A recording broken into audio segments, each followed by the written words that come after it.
woo, woo, woo, woo, woo. Styling and profiling. Woo,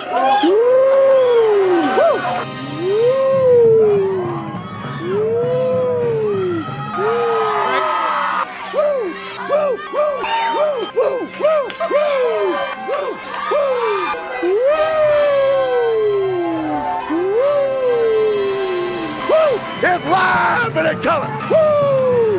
Woo! Woo! Woo! Woo! Woo! Woo! Woo! Slow down. Woo! Woo! Woo! Woo! Woo! Woo! Woo! I'm styling and profiling. Woo! Woo! Woo! Upside down. Woo! Woo! Woo! Woo!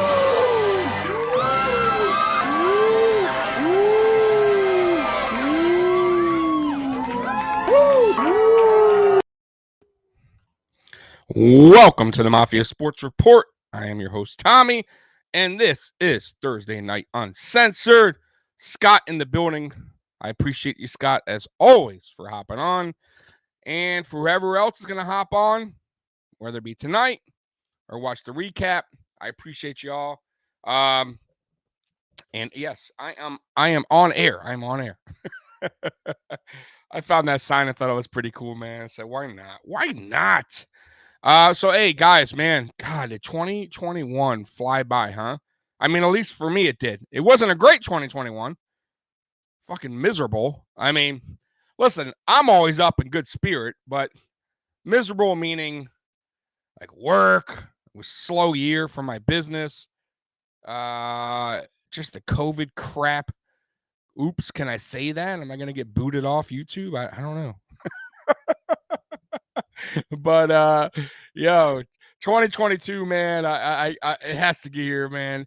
I was talking to my buddy the other day, man. God, I miss being a kid, man. I do. When life was so simple, right? No money issues. Just go out and play, come back home, get some home cooking. Like, I'm a 90s kid, man. Straight out of the 90s. And God, times are better, right? No cell phones. You just met up with your friends. You just went and knocked on their door because there was no other way. I just miss those times, man. And now we're living in a very sensitive world. Very sensitive. Everybody super sensitive, but yet they want you to speak your mind. But yet people are sensitive. So what is it? Speak your mind or I don't know. Hey, Bullseye coming in. God bless John, man. Yes, man, I'm going to get to that with the NFL news. Golly, what timing, huh? They do this documentary on him, the All Madden, and he passes away. Like, I mean, my gosh, man, like in the nick of time they did that. And this is good for the younger generation of fans who really don't know who John Madden is, right? They only know Madden, the football game.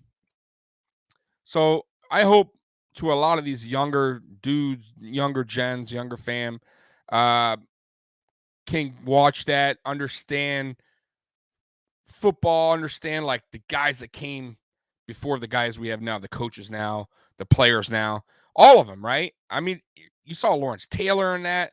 Lawrence Taylor was an absolute beast. It was just different football guys back then, man. And John Madden was, God, he was awesome. Unbelievable. He was an unbelievable coach, unbelievable person, great commentator. Lots of he was such a character, man. Who reminds me of a little bit, guys? A little not the same sport, but George Foreman. I mean, honestly, guys, think about it. George Foreman, really good boxer, great boxer, came back out of retirement. Right? And he was such a character. Like, I don't recall George Foreman at the time being such a character when he was younger, right? Like, if you watch back at a lot of his stuff, he was very quiet. He just went in there, handled his business. But when he got older, George Foreman, something happened. I don't know. He, became this unbelievable character. And we all fell in love with George Foreman. And then he got the George Foreman grill and he became a great commentator for boxing. So it's kind of like he reminds me of Madden a lot, right? Like he's a very lovable guy. And that's John Madden, man. Very lovable guy. Man, rest in peace, John Madden, man, for real. And it's funny, guys. Like I was talking earlier, I'm an old school head. I grew up in the 90s. And I remember getting the Madden football games for Sega Genesis. And when the ambulance would run over the players on the field coming out for the player that got injured, like those Madden games were a trip, man. But they were a blast. You know what? It's funny. I can't get into the new Maddens. They're terrible. But the old Maddens were the shit, man. They were awesome. Alpha Rob coming in. You don't see commentators like Madden anymore. He wasn't biased to call the game down in the middle. Yeah, man. 100%, dude. He knew the sport. I'll tell you what, Alpha. You know who kind of is like him? Kind of.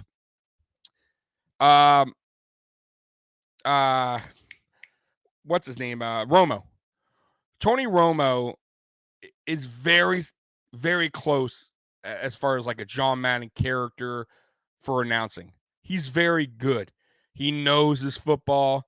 I would say he's the closest that you're going to get right now. I know they try to bring in, remember the comedian, what was his name from SNL? God, I forget his name. Hey, babe. He tried to do jokes like, what do you get when he moved his head side to side. I forget his name. Dennis Miller. Remember when they tried to bring in Dennis Miller to like spice NFL commentary up? And it was so bad. I think he lasted like one season. It was so bad. SNL did some funny skits on Dennis Miller. If you guys have a chance, just YouTube Dennis Miller SNL football. It was funny as hell, man. But hey, guys, good news. Oh, wait a minute. Hold on. I got some comments coming in. I'm sorry. Alpha Rob, yeah, Tommy, I had Madden for the Super Nintendo in the 90s. Yeah. Dude, you know what's funny? Speaking of that, I have like a Xbox, but a modded one, like the old school Xbox, the big, the ones that look like a briefcase. But I bought it modded. And it has like every single game that Nintendo ever made, Sega, Super Nintendo, like everything, right? And I swear to God, guys, I have the Xbox Series X as well.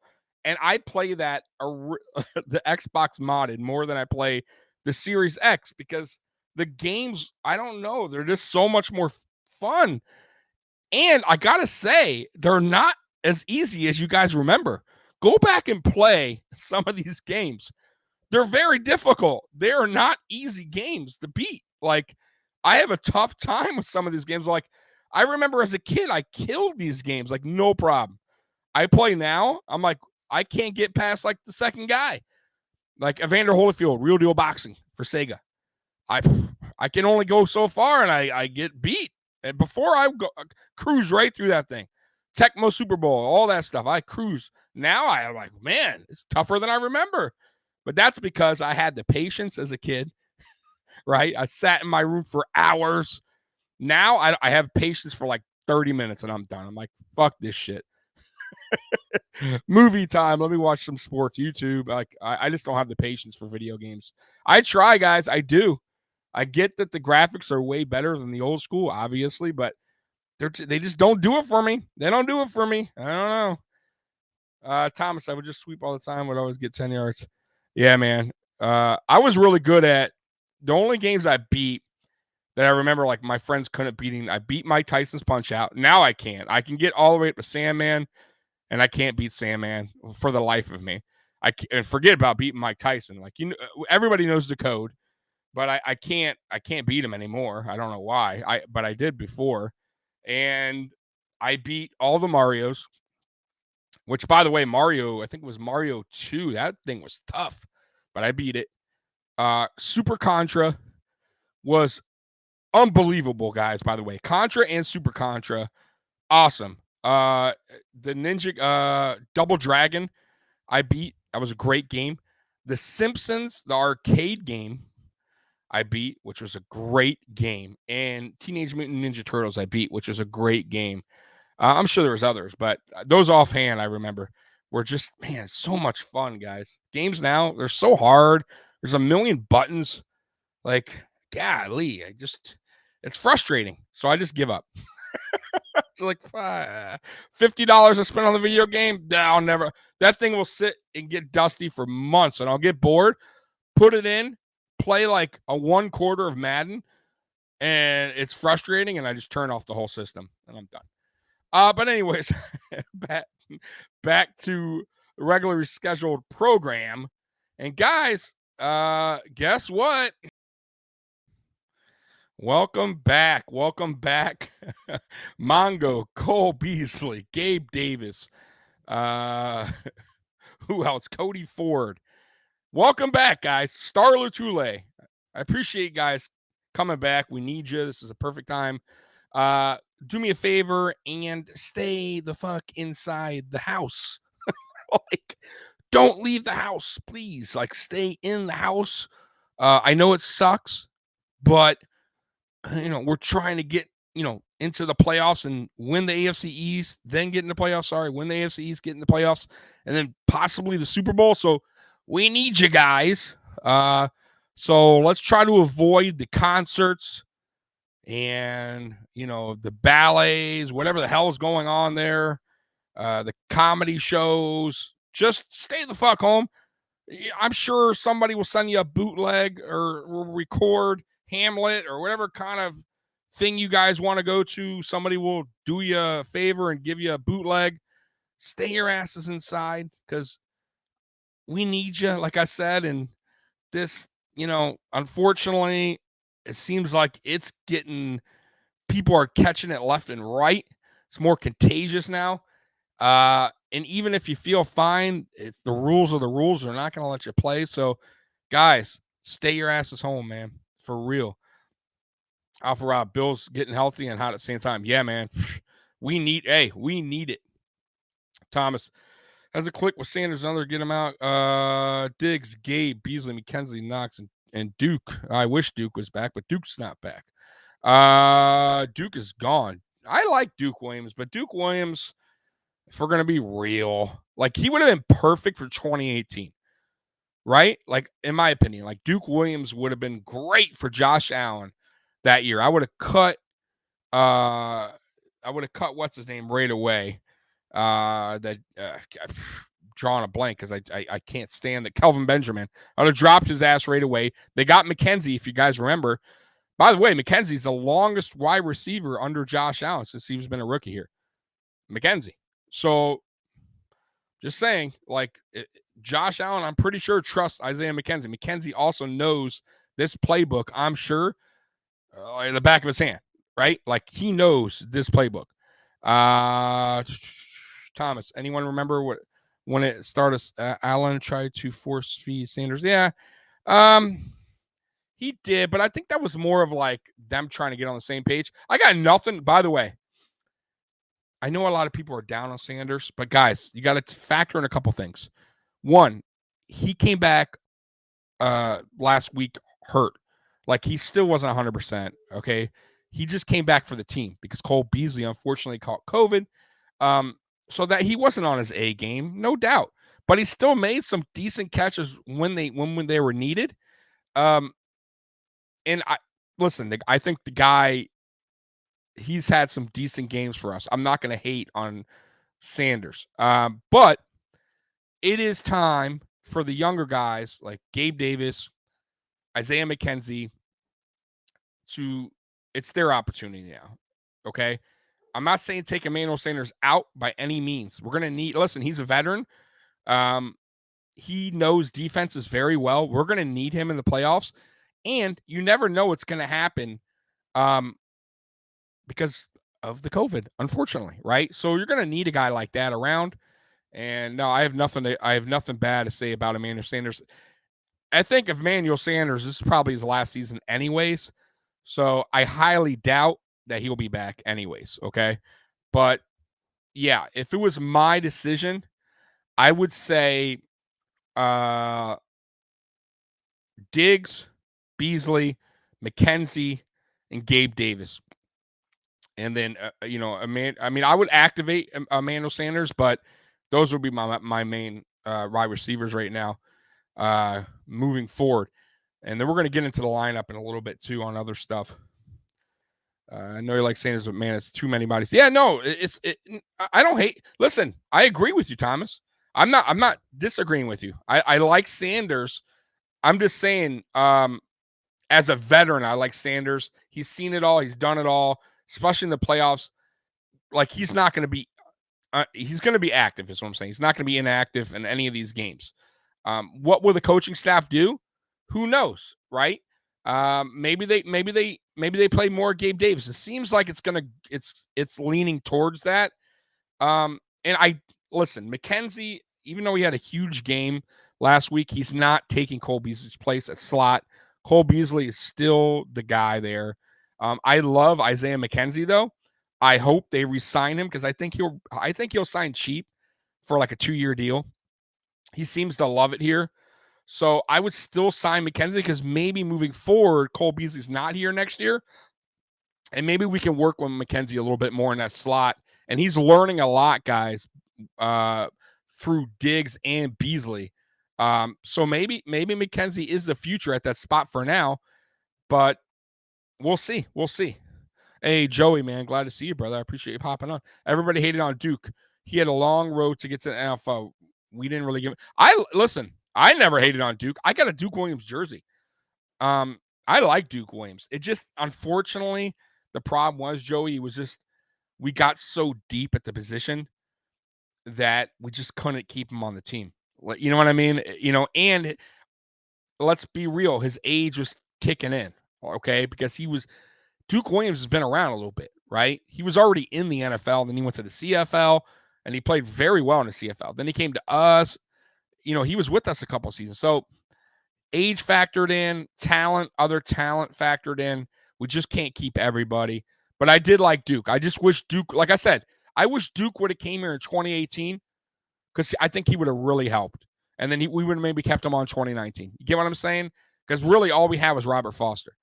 And I think Duke Williams would have been a much better option than Foster. Scott, why not rotate by series? I don't think wide receiver position is like running back where volume is needed. Yeah, they're not going to do that, though. I get what you're saying, and maybe they will.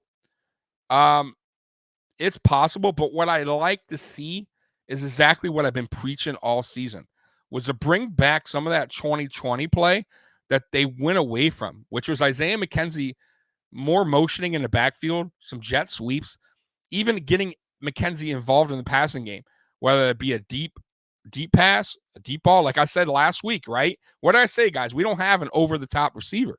We don't.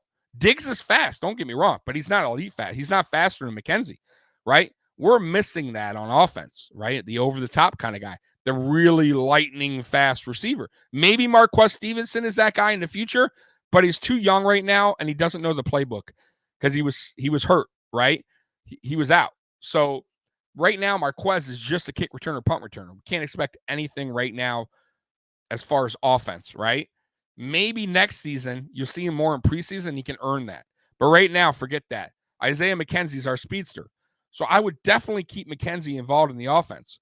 But you can't take him out for Cole, right? Cole has to stay in there. Cole's a veteran. He's still very good. And whether the fact that you agree or disagree with his stance on the whole COVID thing, he's still a very good receiver, guys. Very good.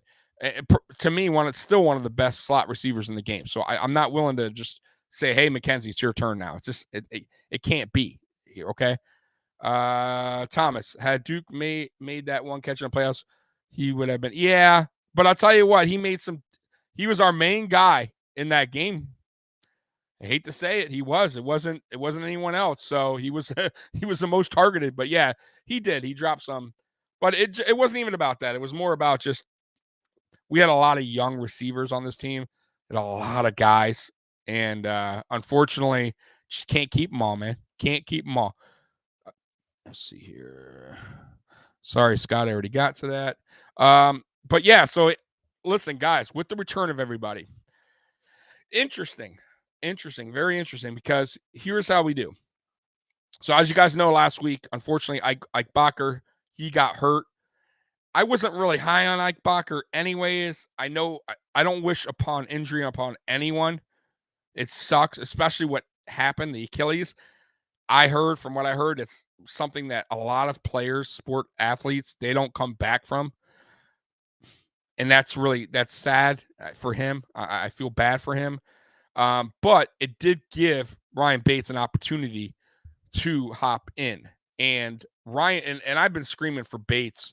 And I know Mikey on my Friday show on hashtag, we both been really saying, why isn't Bates getting an opportunity? Like, the guy's been on our team forever, it seems like, right? He can play any position. He's one of those rare offensive linemen that you literally could put him anywhere on the line. Like, to me, that's gold, man. You stash that away. You do not let that kind of guy get away.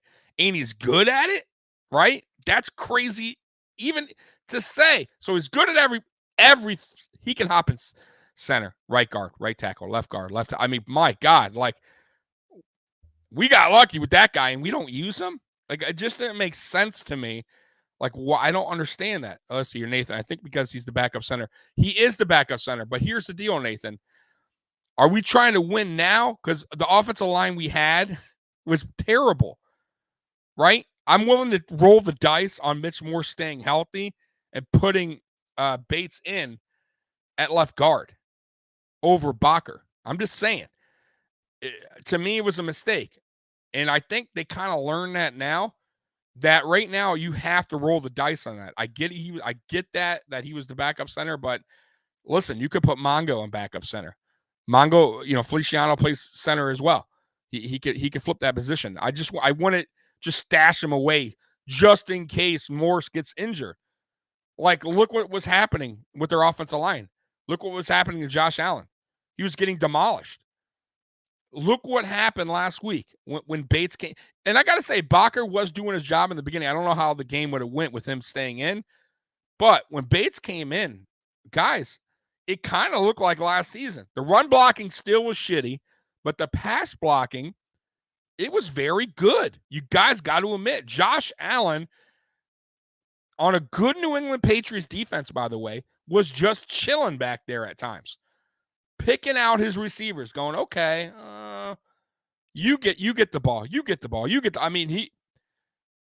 I'm not saying he wasn't under pressure at all, but that was the best performance this O-line has had for pass blocking all season long, in my opinion.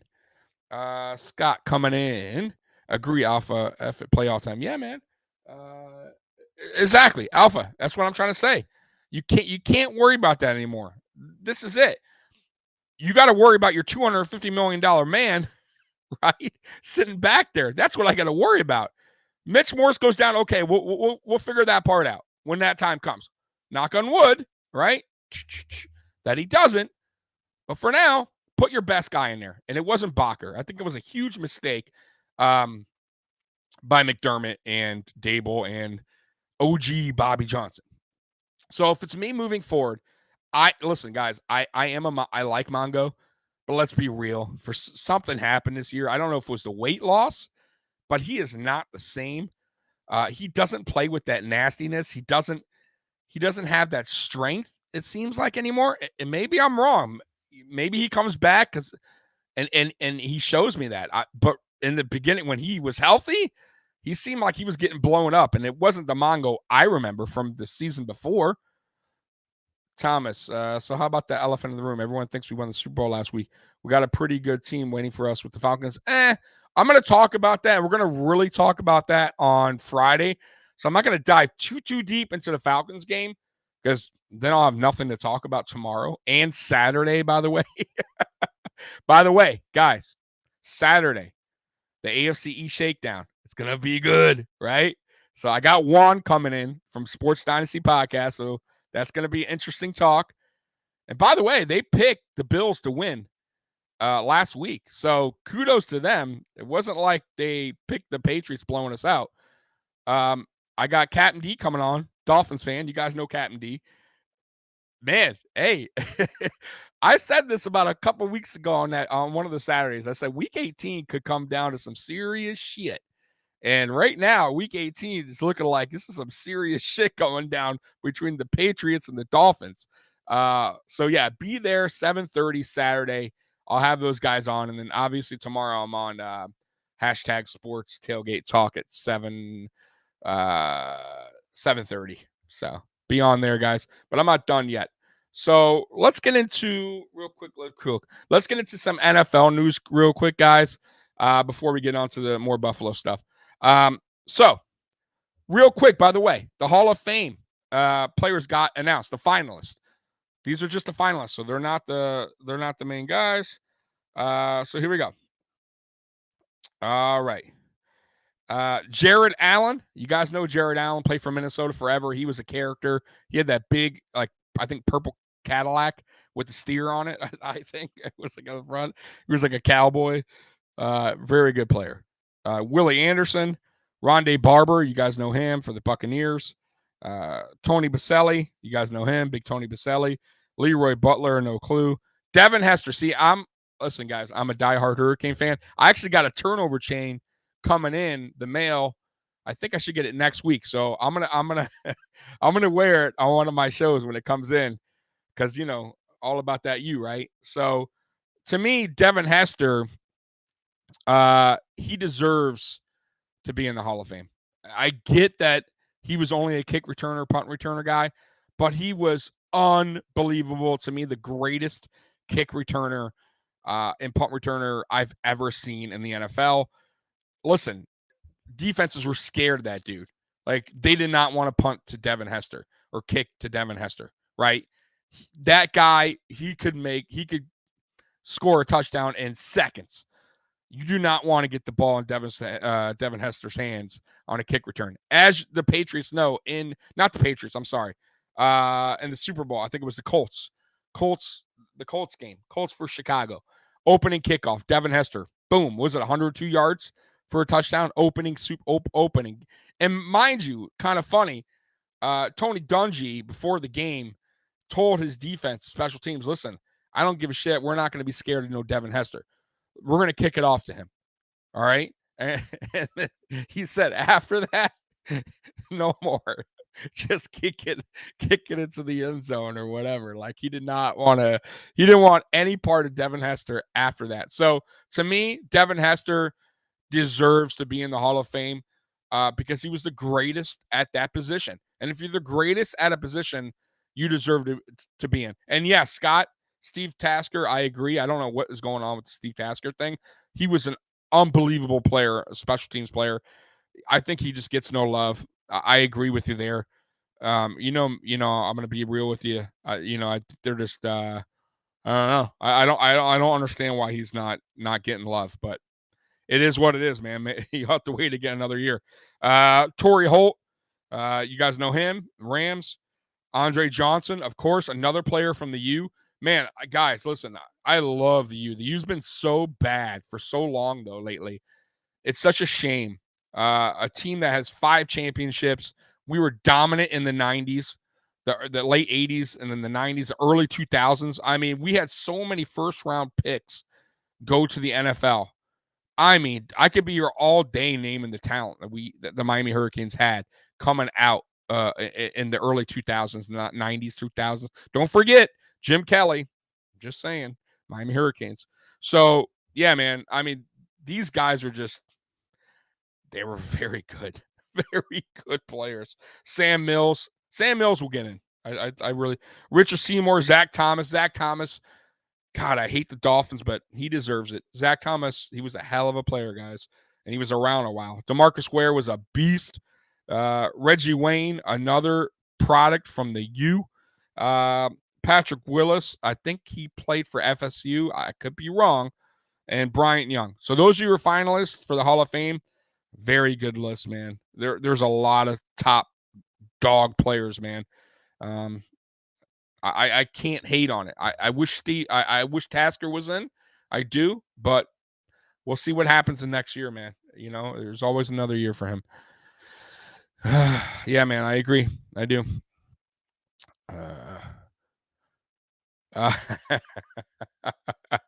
Oh, come on, Thomas. Do I? Give me a what do you call it? A turkey? A turkey. Get a turkey, whatever that thing was that he made famous. But anyways, back to NFL news. So there's your Hall of Fame. That just came out, guys, like 30 minutes ago, something like that. Okay. So some more news. Big Ben Roethlisberger. He's pretty much hinting that this is it. And I don't think it's going to be a Brett Favre type of thing. I think Big Ben should have retired last season. I think it was a mistake for Pittsburgh to bring him back. I think if Pittsburgh chose not to bring him back, he would have retired. So, yeah, let's be real. And I think Big Ben is being real to himself. He had a hell of a career. I'm not going to hate on Big Ben at all. But his time is done. And I think he understands that. And that's why he's saying it. And hey, man, to me, he's a Hall of Fame player. He was a tough dude. So, hey, man, nothing but love to Big Ben, what he did in his career. Like I said, tough son of a bitch, man. Really tough guy. So that's that news. Also, Baker Mayfield getting death threats from Cleveland fans, apparently. So I guess they're done. They're pissed off in Cleveland. And listen, I'm not a Baker Mayfield fan, but you can't listen. Are you kidding me? Sending death threats to players because you're not happy. I mean, are you fucking like, we are living in some fucking weird times, man.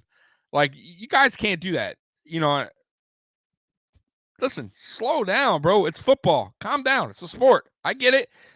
Listen, I'm super, like, you see my background. I'm Mr. Buffalo Bills. I get angry. I get happy. I cry for my team. I get it, but I'm not going to threaten no player and I'm going to kill him because he played bad, like, or whatever. I'm not happy with him. Like, then if you're that upset, dude, stop watching or stop, pick another team, I guess. I don't know what to tell you, but to send threats to somebody, death threats, you got some fucking mental issues, man. Like, really big mental issues. And those people should they should go to jail. You shouldn't have threatened people like that, man. Let's see what else. And Lamar Jackson is still limping badly, so who knows what's going to happen with him going into the playoffs, if they get to the playoffs. Just saying. Scott coming in. Enable Twitter crowd, totally mental. Yeah, bro. I'm telling you, man. Twitter's nuts, man. Like, I'll talk some shit on Twitter, but not like killing nobody or like, I try to be,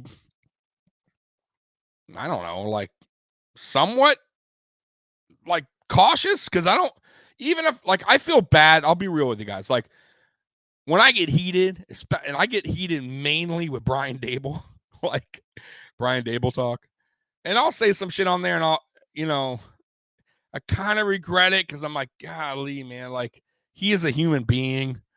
You know what I mean? Like, everyone makes mistakes, but man, in the heat of the moment, I'll tweet some shit out sometimes, but never like killing nobody, but like, just ranting, and that's the fan. And I like ranting to me is okay. To me, that's fine because listen, I've seen football players rant on their college football team, just like I would do when I'm ranting on my favorite NFL team.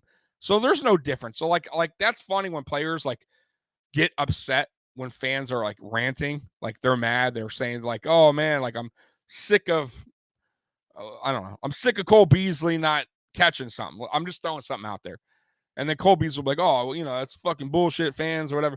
But I've seen these players, like I said, I've seen their tweets on like their favorite basketball team.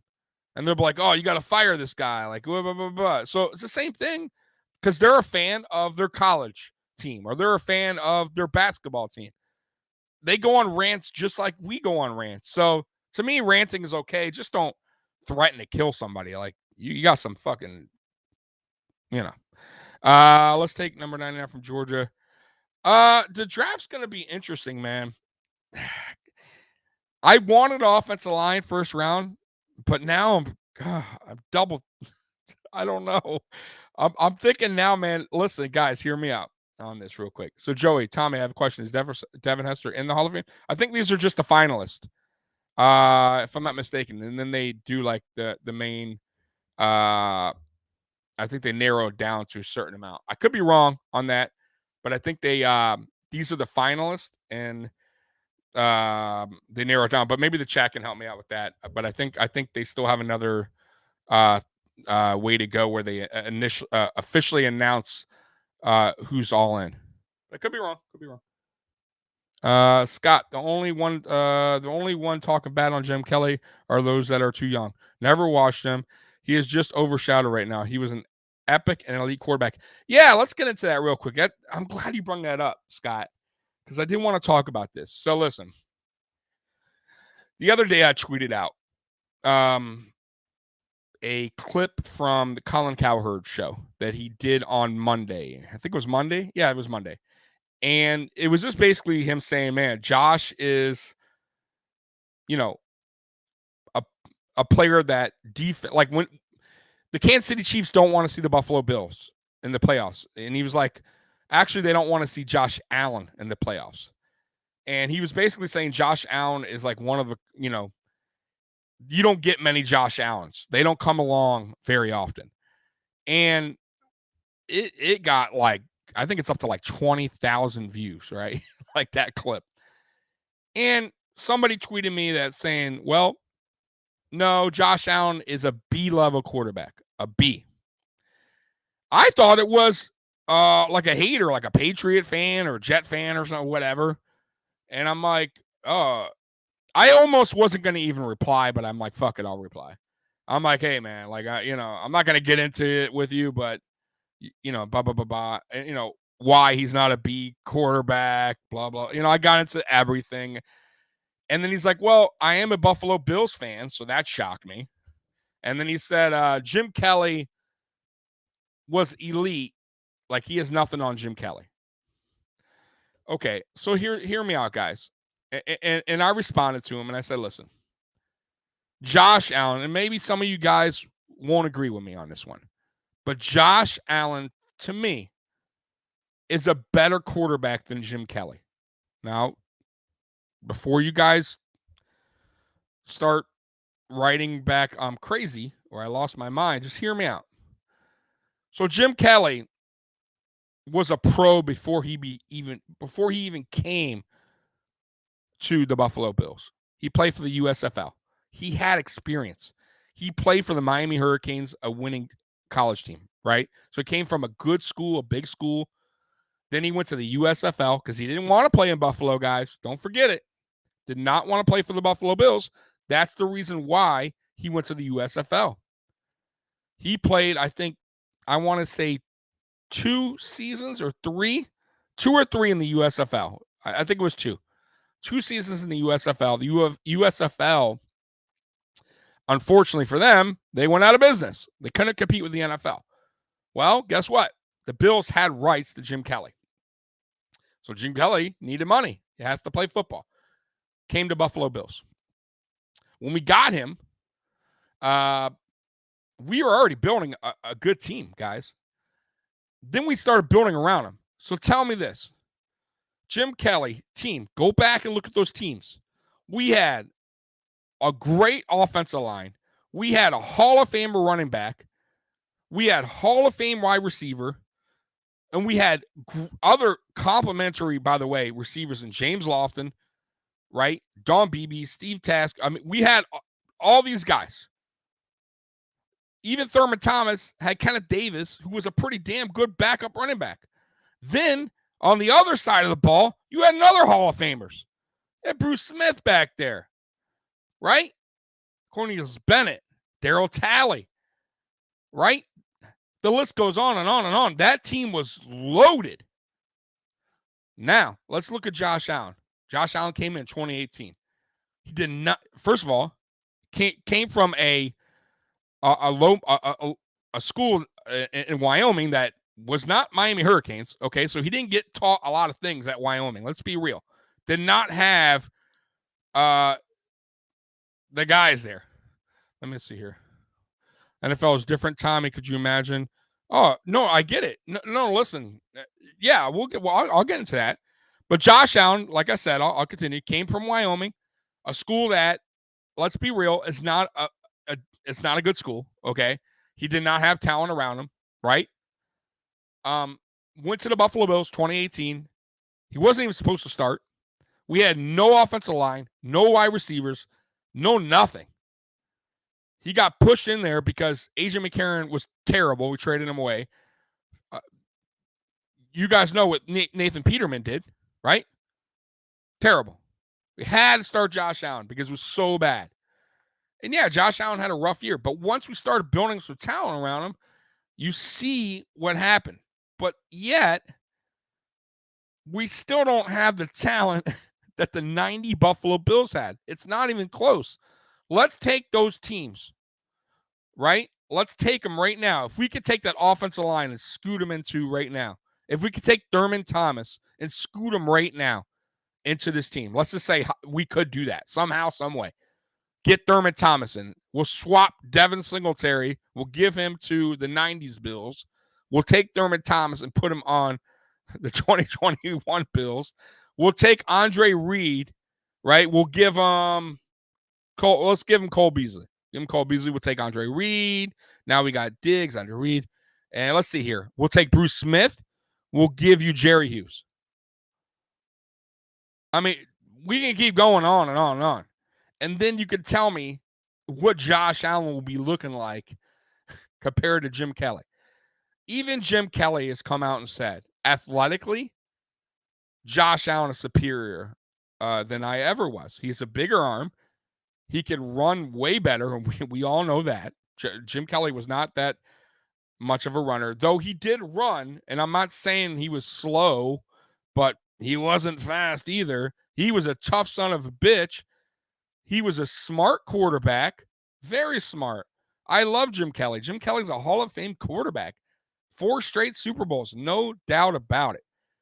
But if you're going to make the argument who is a better quarterback, like athletically, it's Josh Allen.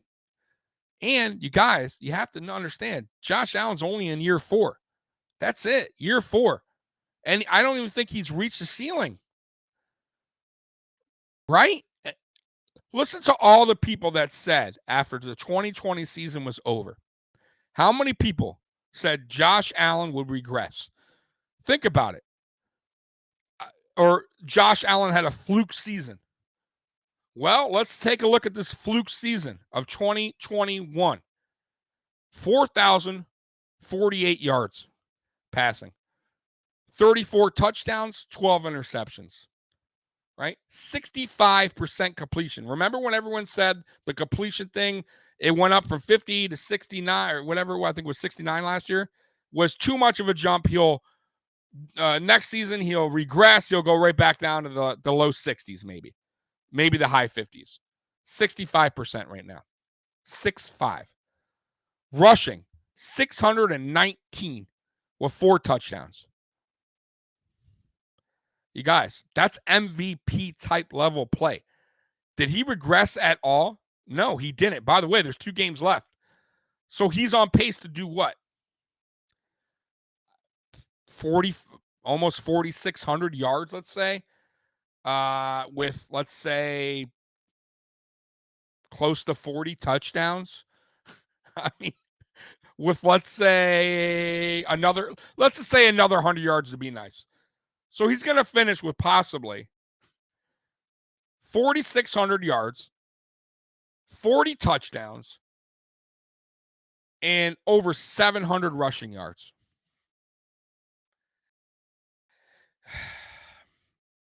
What do you guys think? Do you think he regressed?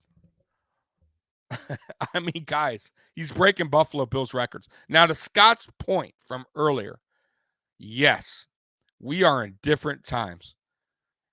Way different times, right? The quarterbacks get a lot of love that they didn't in the 80s and 90s and even early 2000s.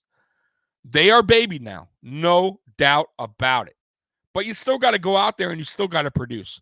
You still got to throw the ball. You still got to run, right? You still got to make these plays. They just don't happen.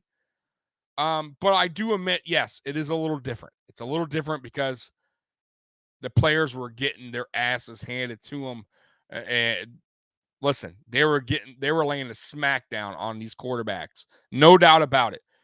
But I still say Josh Allen, athletically, he's way better than Jim Kelly was. I love Jim Kelly, but I'm just being real with you guys. Dan Marino, and I hate the fucking Dolphins. Can't stand the Dolphins. To me, was the greatest quarterback, greatest passing quarterback ever. Like passing-wise, okay? Never seen a tighter spiral from any quarterback than Dan Marino. That dude could throw. Like, Dan Marino was the truth. He was awesome. Dan Marino was breaking records that quarterbacks now are just trying to break. I'm just saying. So, yeah, if we're going to go on, like, athletic-wise, yeah, man, I got to give it to Allen. So, many people will disagree with that, and that's fine. We all got our opinions. But I'm just saying, you guys got to look at the overall team, what Jim Kelly had surrounded around him. And even Jim Kelly said, I had a hell of a team. I had guys all over the place that were Hall of Famers. Josh Allen right now doesn't have that. Like, he has Diggs. Don't get me wrong. Diggs is fucking phenomenal. Diggs is a Pro Bowl. I love Diggs. For sure, Diggs is a top 5 receiver. But I'm just saying, we don't have the offensive line that the 90 Bills did. We don't have the other complimentary guys that the 90s Buffalo Bills did. We don't have Thurman Thomas, right? Like, there's a lot to it, guys. So you'll see. My point is, when Josh Allen gets these things, and I truly believe Brandon Beane will eventually build more pieces to help Josh Allen, you're going to see even better from Josh Allen. Because, it's funny, like a lot of fans want so much so fast. It doesn't work that way. Guys, we were in a hole for 17 long seasons of misery. Coach after coach, quarterback after quarterback. Like, it took time to get here. And you guys, it doesn't happen overnight, right? I would love it to. I've been dying for the Bills to make the playoffs, and we finally did. I've been dying for the Bills to reach the Super Bowl again.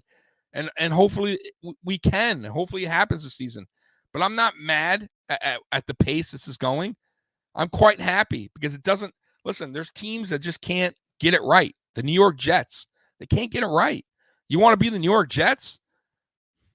I don't. You know what I mean? Like, I'm just saying. So there's a lot – look at the Chicago Bears. There's a lot of teams that are just struggling, man.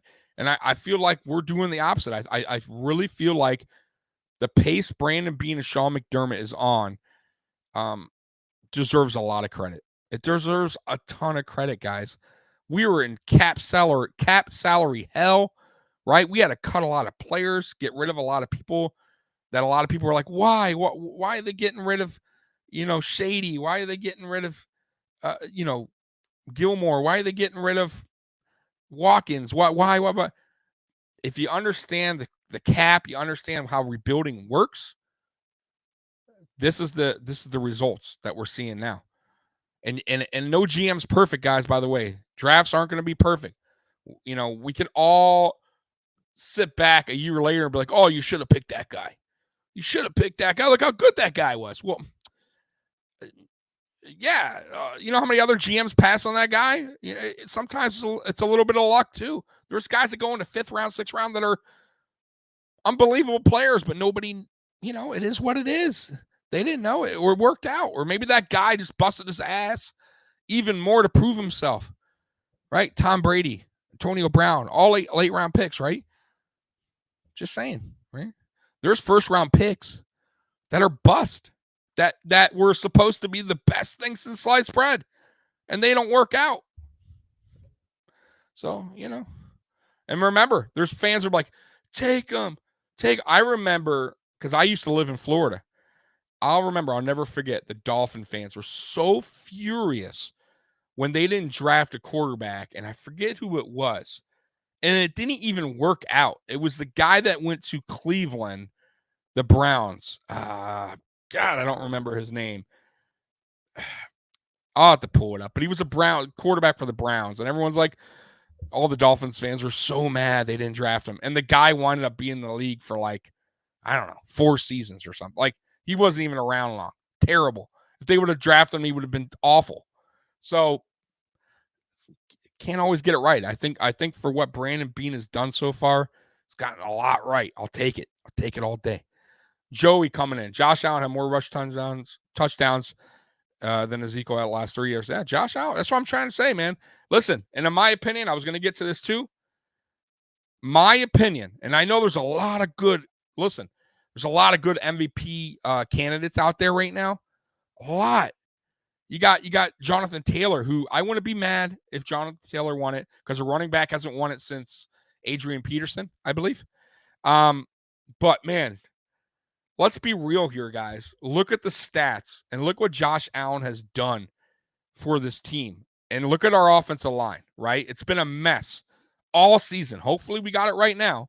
Hopefully. But he is our everything almost. Pretty much. If he could be a receiver, he would. So he's going to finish with over 4,500 yards, 40 touchdowns, 65%, over 700 rushing yards. Like, dude, that's an MVP type season. Ain't no quarterback doing that. Not that much. So I don't think they'll give it to him because for some reason Bills players don't get no love. I mean, look at the Pro Bowl. Just an example. I mean, really? Jordan Poyer not getting in again? Like, what can the guy do? It's just ridiculous. So I don't think they'll give him MVP, but as of right now, I personally think, and it's not just because I'm a Bills fan, I think he is an MVP to me. I think teams have to, I think when we go and play teams, like that's what they're worried about is Josh Allen on everything. He is the offense, right? He is. Let's be real. Josh Allen is our whole offense. He's what makes it all work. And if you don't have a Josh Allen on your team, on this team, we are a 4-win team. I'm going to be real with you. I know a lot of people like Trubisky, but with this team and that offensive line, 4 or 5 wins. 4 or 5 wins. Let's be real. Let's be really honest here, guys. 4 or 5 wins. And that right there tells you all you need to know, because I think Mitch Trubisky deserves another chance at a starting quarterback job, and I think he'll get it. But we would not be here where we're at in this position if it wasn't for Josh Allen. And to me, he's an MVP. So you guys can think what you want. People can boo me. I don't know, whatever. Or people can agree with me. We never get love from mainstream media. Yeah, Jack, you know what's funny, though? I will say one guy, and that's why I put the clip on Twitter, and it got like 20,000 views. And most people liked it. And some people were like, fuck that guy. That guy's he was hating on Josh Allen, and that is Colin Cowherd. So Colin Cowherd, yes, he did. Just like many, many national media in the 2018 draft were hating. There was very few guys that were like, hey, I like this guy. I can see the upside, blah, blah, blah. There was very, very few that were on board with Josh Allen. If we're going to be real, if you want to rewind the clock and go back to that draft, right? A lot of negative talk coming out about Josh Allen. And Colin Cowherd was one of those guys in 2018. And basically, listen, I understand. You're not going to sit here and tell me that you're not critical of certain players that get drafted on certain teams. And then sometimes you're wrong. And I can admit when I'm wrong. I can. Listen, I was critical of Kyle Murray, let's say. I thought Kyle Murray would not work out. He was too short. He was just not going to be good in this NFL. I didn't think I just didn't see it happening. And I'm wrong. I have to admit I'm wrong. And there's other guys. He's just an example. Okay. Another guy, and I don't like him, by the way, because I think he's guilty as shit. The Texans quarterback, Deshaun Watson. I didn't believe in him. I didn't. I thought he was going to be like another Vince Young, in my opinion, and I was dead wrong. He's a hell of a football player. He's a hell of an athlete, hell of a quarterback. Terrible person, god awful person, but I was wrong, and I can admit I'm wrong. The problem is, a lot of these national media guys can't admit they're wrong. They want to stick with that they're right on their initial opinion about somebody. And to Colin Cowherd's credit, in 2019, he started turning the page on Josh Allen. He started saying, well, wait a minute. I like what I see now. I'm liking that Sean McDermott and Brandon Beane are surrounding him with pieces and coaches that could possibly make this work with Josh Allen. And he got on board with Josh Allen. So I can't hate on that. And he's been on board since. I'm just saying, and you guys can think what you want. And I'm not a big national media guy. I don't give a shit what they say. But it's nice to hear once in a while that, someone does say something positive about a Buffalo Bills player, team, whatever, coach. And that's the one guy that I got to give credit to, because he is being honest and saying, hey, I messed up. I was wrong. I think the guy's a hell of a player, and that's great. That is great to hear. But you got the Nick Wrights out there and Foxworth, the other guy, and there's others too, by the way, Skip Bayless, that are just haters.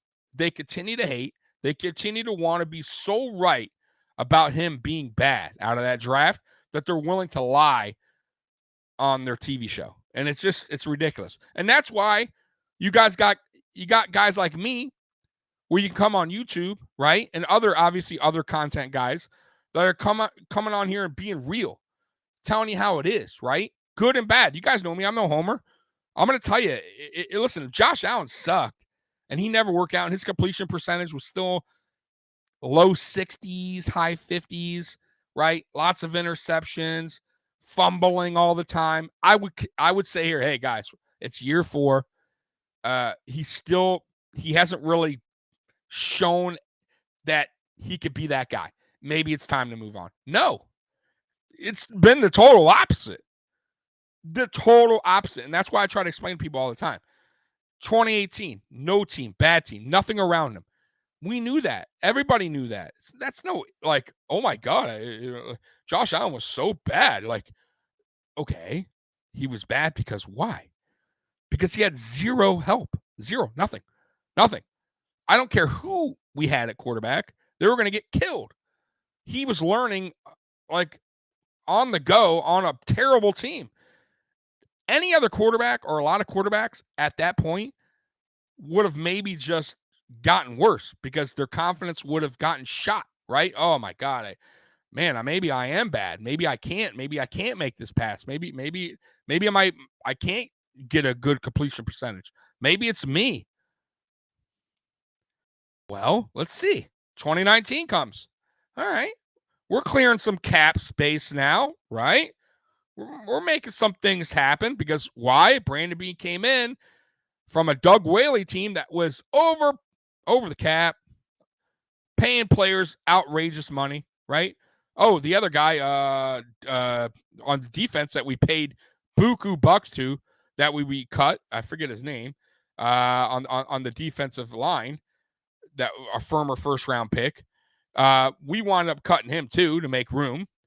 My point is 2019, we finally got some money, right? Got some picks. So what do? We got some help. John Brown, Cole Beasley. What happens? We make it to the playoffs. Okay. All right. We lost. Close game, but Josh learned. So 2020 comes, right? Did we regress? Did Josh Allen go backwards? Did we win 7 games?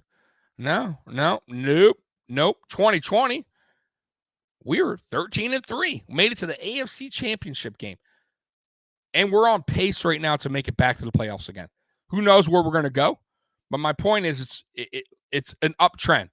This is what you want to see. If you're a stock guy, you like stocks, you want it to go up, right? And the Buffalo Bills are going up, right? So, yeah, I'm just saying. So, Colin Cowherd, I got nothing but respect for. I'm glad that he sees it how it is. And Josh Allen is a top 5 quarterback. And yes, he is elite. Dallas. I'm sorry, man. Dallas, the herd, becoming a fan. Skip a hater. He loves Baker. Yeah, bro. Baker. It's unbelievable. Oh, you know who else I got to say has been a Josh Allen fan? And I almost want to say since the draft. And honestly, he's loved the Bills. I got to give him credit. Another guy. Our old coach, Rex Ryan.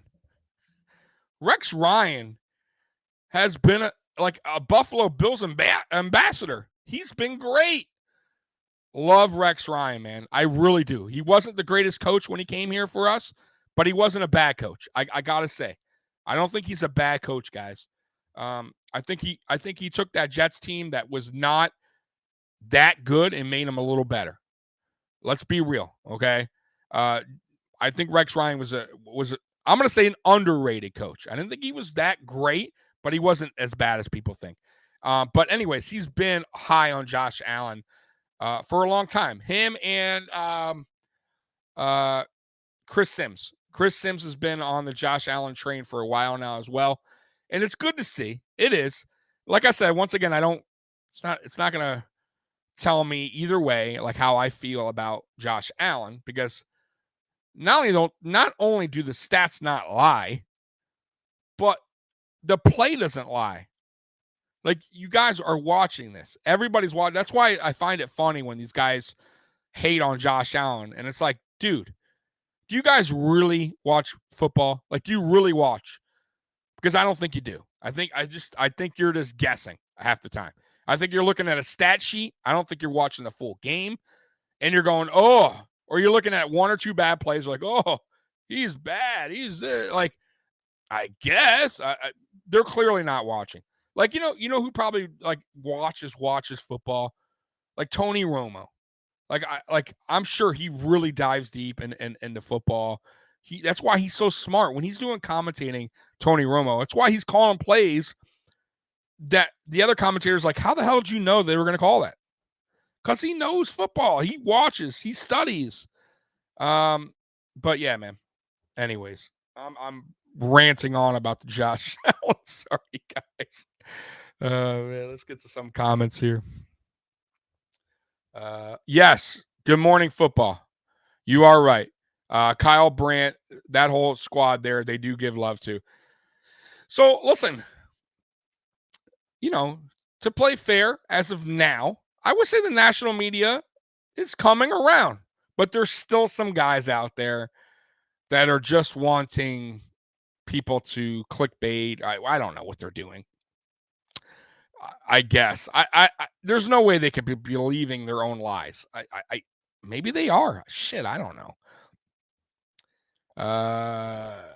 Let's see here. Yeah, Peter Shager. Yep.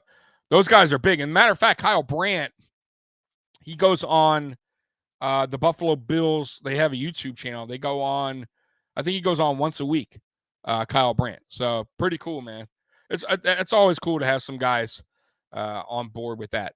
And I will say, I did tell you guys, I told you guys last week that when all y'all, now maybe not all y'all in the chat, but a lot of you guys, after that Tampa game, when I went on post-game, a lot of y'all were mad at me. A lot of y'all were Debbie Downers. And listen, I'm not going to pick out all y'all and call your names out because I don't remember every single one. But I do remember a lot of heat in this chat room after that game at me because I wasn't mad. It was the first time after a Bills loss that I wasn't on here cursing and mad and just pissed off, right? you saw a side of me that was like, what the hell? Who is this guy? Who is this Tommy? Right? Like, whoa. Can the other guy, Tommy, come on? Like, you guys were like calling me soft. Right? Like, you guys wanted me just to come on here and just shred them. And I couldn't. And I told you guys, I couldn't do it because what I saw in that second half, there was something happened there. There was a light switch that came on for the first time all season. This team, the whole team, offense and defense, showed me fight and heart. First time all season. And they also, the coaching staff also showed me fight and heart, especially Brian Daboll, who I still don't like, but I got to give him credit because in that second half, he finally adjusted. And the players just didn't lay down and say, oh, we're down 21. It's over. Like, yeah, let's get back to Buffalo. It's just not right. Things aren't going. It's not our season. Like that, they could have. And that listen, guys, that score could have been crazy, right? We could have got our asses took. And I just saw something, man. And I said, man, Brian Daboll, first of all, got Motor involved, something he didn't do most of the season, right? I mean, Motor was involved. Then he saw McKenzie in the backfield. I'm like, whoa, I've been calling for this all season long. Then you start to see the offensive line actually blocking, right? You see the defense, like, wake up. Like, huh? You guys, Tampa Bay scored 3 points that whole second half. Now, I'm not counting the overtime. They scored the touchdown, but third quarter and fourth quarter, 3 points. You saw a happy Tom Brady on the sideline that they kept zooming over to. Well, when they were zooming back over to him in the fourth quarter, he was fucking pissed. He was concerned, right? Like, he was worried. And I just felt like after that game, there was something to take from it. And I felt like the players felt like there was something to take from that game. And that's why I came on that night and I was like, you know what? I think this was a good thing. Because I think now something happened in that game that the coaching staff saw, that the players finally woke up and saw, that Daboll finally woke up and saw, that, okay, wait a minute, we can win. We could do this if we just play our style of football. What works best for this team? And stop doing stuff that doesn't work, right? Now you move to Carolina the next week. It kind of seemed, I was like, uh-oh, right? The first quarter, whoa, wait a minute, you're kind of looking like the team the week before that, like the first half. But then they got it going. Then they started doing exactly what I said for them to do, right? That I thought they get Devin a little bit more involved, get him some touches, right? Get Isaiah McKenzie involved, right? Get a little bit hot, get the offense going at a faster pace, right? Speed it up a little bit. And look what happened from the second quarter on. All right, okay. I'm liking what I see. Here we go. Then the Patriots game, right? There you go. Look at that team. Look what we did. That's the offense I remember in 2020 that worked. Getting Motor involved a little bit. Listen, guys, our offensive line is what it is, okay? I think it's starting to get a little better and healthier. So maybe you'll see Motor getting a little bit better run blocking. But I think now they see that we got to get him involved more.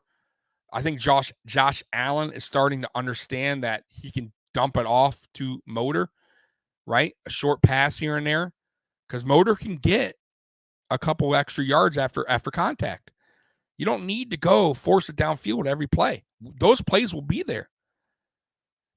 And you saw the results, right? The offensive line could block better because now the defense has to understand that, they could be running it. Wait a minute, what's McKenzie doing there? Okay, well, they have to be honest now, right? They can't just watch for Josh and just play back the soft zone and look for the deep stuff, right? That's how we won last week. That's how we were effective. Keep playing that style of football, and then we're going to be okay. Let's see here. Scott, Patriots game should have not even been close. Yeah. Listen, Scott, I'm not going to – we'll talk more about it Friday and Saturday, but the Patriots have a good defense. They do. And yes, I agree with you as far as their scoring. You can't let like the running backs just get those chunk yards on us. Unacceptable. However, for as much as I think Harrison Phillips has played much better this season, he's not a starter. He's not a starter. He's a rotational guy. Missing star is big. And it just sucks when he can't play because we're missing a big piece to that defense. Now that Star's back, and hopefully he stays back, maybe our run defense is a little bit better. Maybe you don't see these big chunk yard plays. Maybe. I'm hoping. But yeah, either way, though, I get it was close, but a win is a win. We winded up, listen, we punted it no times. Our offense looked fine. Our defense, it was a bend, don't break. But listen, at the end of the day, their quarterback did absolutely nothing on us, which most quarterbacks, by the way, this season, except for Tom Brady, they've done nothing. Go back. Look at the stats on every loss that the Buffalo Bills have had this season, except for that Tampa game. The quarterbacks have done nothing against this Buffalo Bills defense. Even with Trey White gone, we have still locked down their receivers. Think about it. So I still think we have a very good defense. Very good defense. And hopefully now that Star's back, that run defense will improve. We won't give such big chunk yards, right? Like you can't have that. But either way, we finished that game strong, and we showed them who top dog is, and we should have beat them the first week. It was just a terrible game plan by Dable, and I'm glad that Dable finally woke up, and I'm glad McDermott finally woke up because maybe it was a combination of both. Because I was really got to thinking that I think McDermott kind of talked to Dable before the season and said, listen, this is what I want. This is the style of football I want for this season. I want to run the ball more. I want to win in the trenches more, right? I want to get, this two-back system going with Singletary and Moss, right? I want to play a little bit more smash mouth, whatever. I want to take away the jet motion. It's very possible. And Dable, listen, he's your head coach. He probably listened. He squashed a lot of those play calls that we were seeing from 2020. And unfortunately, this team's not built that way. The offensive line is not built for smash mouth football. And it took a long time for McDermott to finally realize this ain't the team. It's not the team for smash mouth football. Maybe next season. Maybe. But right now, if it ain't broke, don't fix it.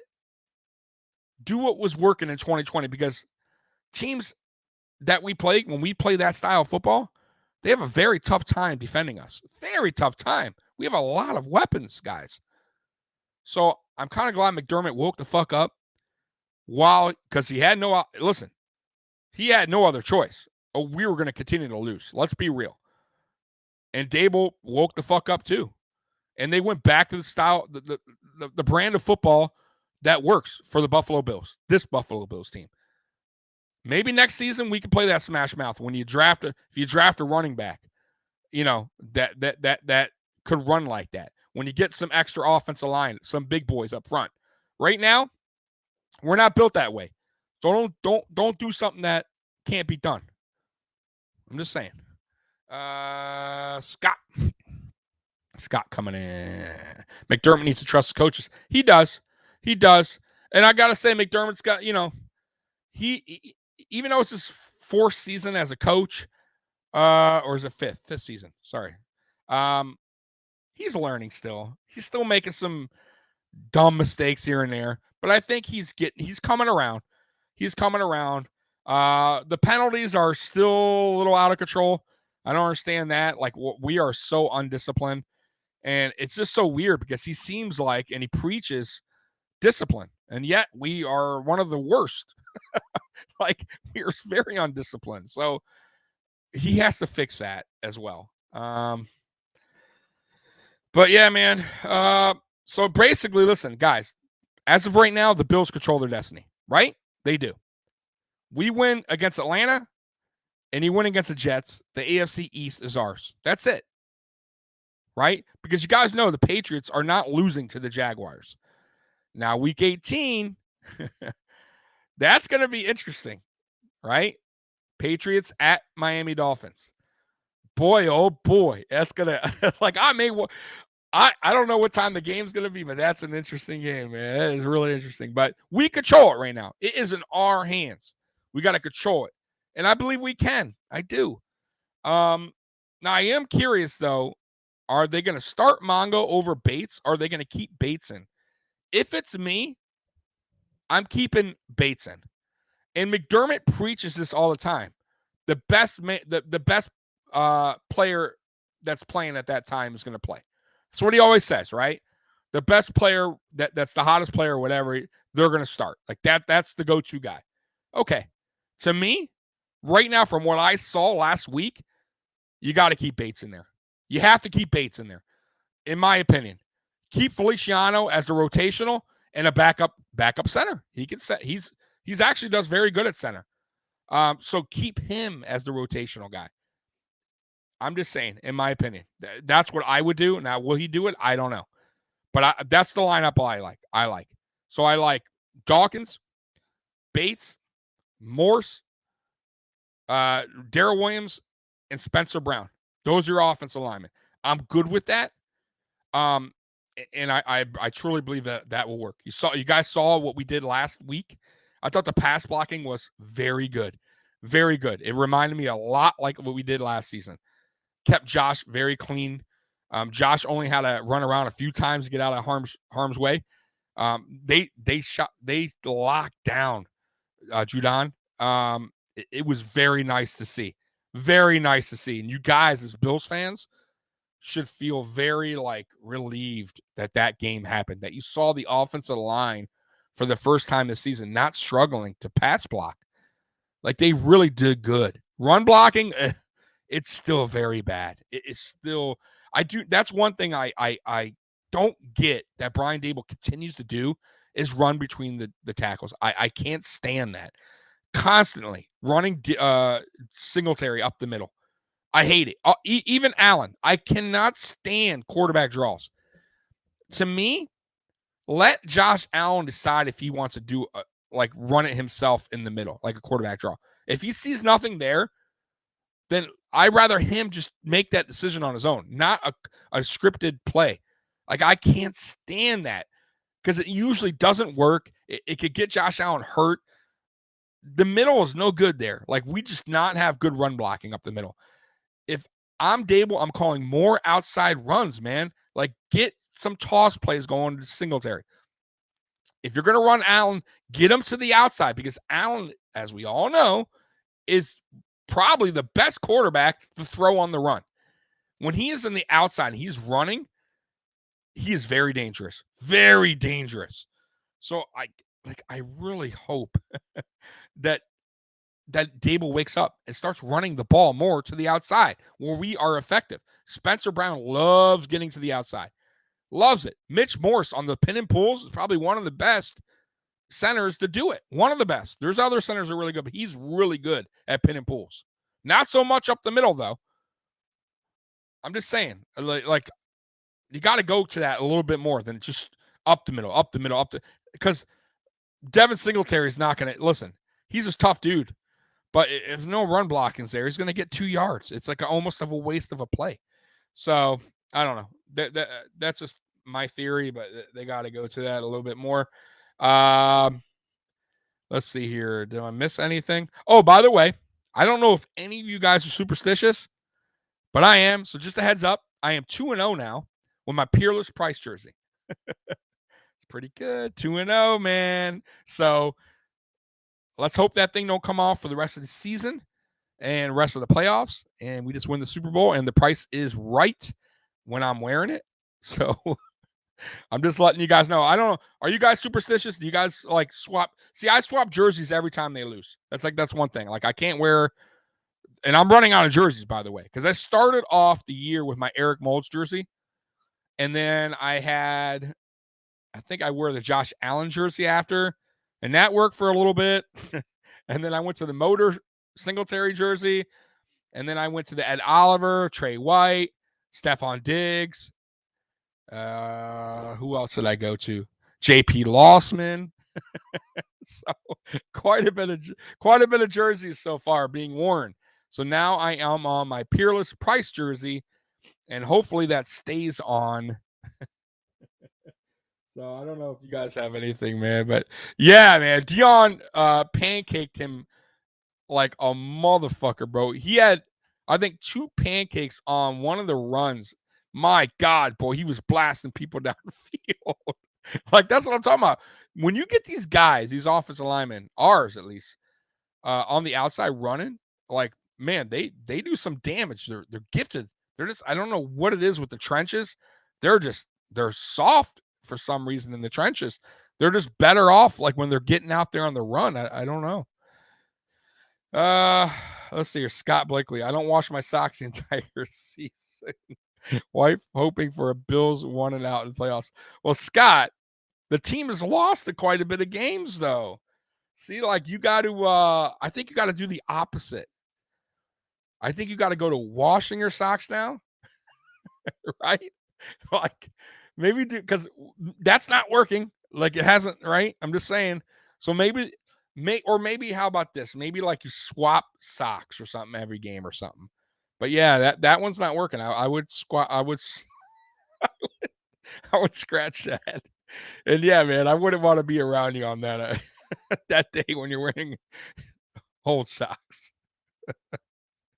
Oh my God. Let's see here. So I've been on here for 1 hour and 20 minutes. Guys, I didn't even think I was going to be on this long because I didn't get the big C, COVID, but I did have the flu. I got it on, I want to say Monday. I started like getting like a sore throat, and I was like, ruh-roh. And then I started getting a little stuffy on Tuesday. and then Wednesday, I was like, my throat was like, hey guys, and then I was like, I may not do the show Thursday. And then I woke up today feeling a little better. But I think by the weekend I'll be all right. But it's not the COVID, so I'm not going to get you guys sick through the computer screen. So no worries. I mean, I'm not going to make you guys wear a mask. That'll be like the new trend. Like, you must wear a mask while you watch live stream videos. I don't want to get you guys sick. But anyways, hey guys, I will be on tomorrow on #sports tailgate talk at 7:30. And then Saturday, guys, it's going to be a good show, man. We got the Patriots Sports Dynasty podcast coming, and I'll be on at 7:30 on Saturday as well for the AFC Shakedown on my channel. So once again, guys, I appreciate you guys, watching me. I couldn't do this without you. Once again, I'd be talking to the air, and I know there's a lot of great Buffalo Bills content, guys, out there. I get it, but I appreciate you guys, taking the time and watching me, man, because, I'm not I know I haven't been around like these guys have, and I know a lot of these guys are a little bit more known, but I'll get there. But anyways, Bills Mafia, you guys are the best, man. And I am out of here. Peace. God bless America and God bless Ric Flair. Go for it. Woo! Styling and profiling. Woo! Woo! Woo! Woo! Woo! Woo! Woo! Woo! Woo! Woo! Woo! I've lost it. I've lost reality. And when I lose reality, somebody else pays the price of a lifetime. Woo! Woo! Woo! Woo! Woo! Woo! Woo! Woo! Woo! Woo! Woo! Woo! Kiss stealing. Woo! Wheeling dealing. Woo! Woo! All man. Ric Flair. Woo! Woo! Woo! Woo! Oh man, I'm on fire today. Woo! Woo! Woo! Woo! Woo! You're gonna be mine all night long. Woo!